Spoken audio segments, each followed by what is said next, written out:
Hello and welcome to Games from Folktales, a podcast that mixes historical research and tabletop role-playing settings. I'm your host, Timothy Ferguson. This week, a new type of ghost, Enormities. I was listening to old episodes of the Monster Talk podcast, and Blake Smith mentioned his examination of the SS WAtertown ghost photograph. You may know the story. Two sailors were buried at sea, and their ghostly faces followed the vessel for weeks. Smith arranged to receive deck plans of one of the Watertown's sister ships and took photographs from an identical elevation. His conclusion is that the ghostly heads would have had to be 7 feet long to have the dimensions shown in the photograph. This reminded me of the primitive ghosts found in the Carnacki stories, which are structurally human body parts magnified past sensible size. I choose to call these ghosts enormities.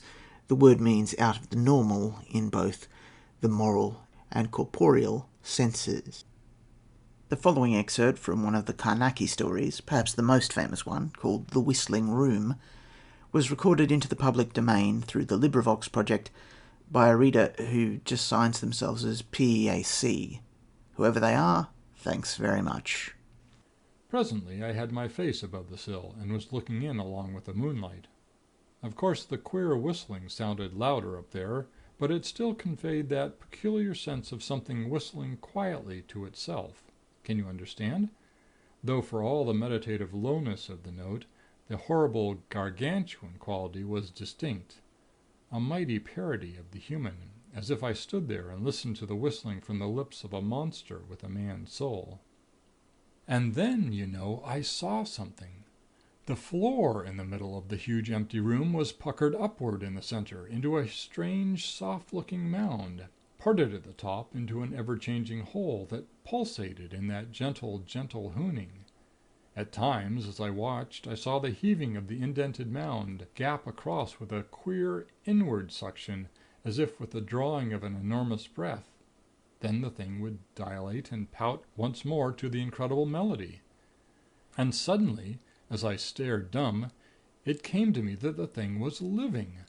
I was looking at 2 enormous blackened lips, blistered and brutal, there in the pale moonlight.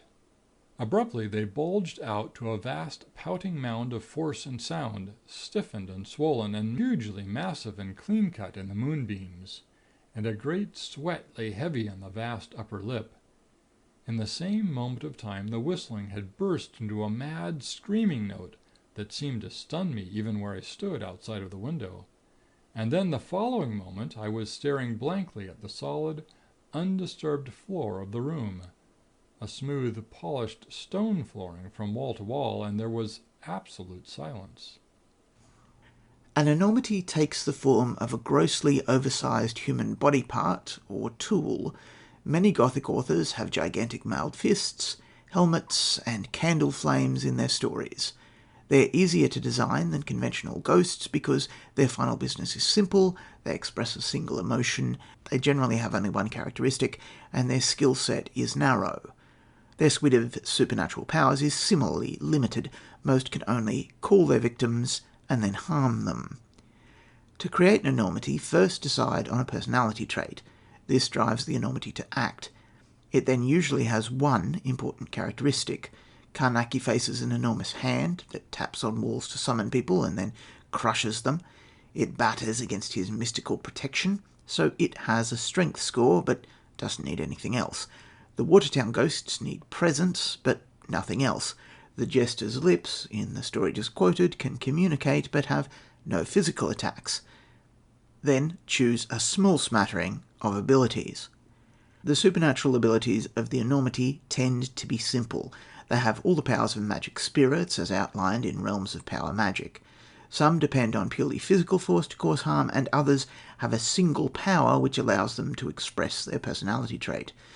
Enormities do have a final business, like most ghosts, but choose something open-ended, like defend this room, kill the descendants of the king. Add a background if you wish to explain the enormity's presence.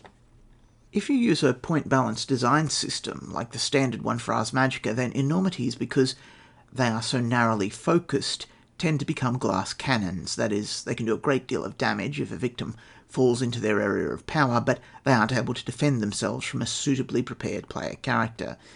This makes them better suited to stories which feature companions or grogs as the protagonists, or stories where players enjoy the power of their magi by destroying these strange opponents, or where they're used as tools by player character necromancers.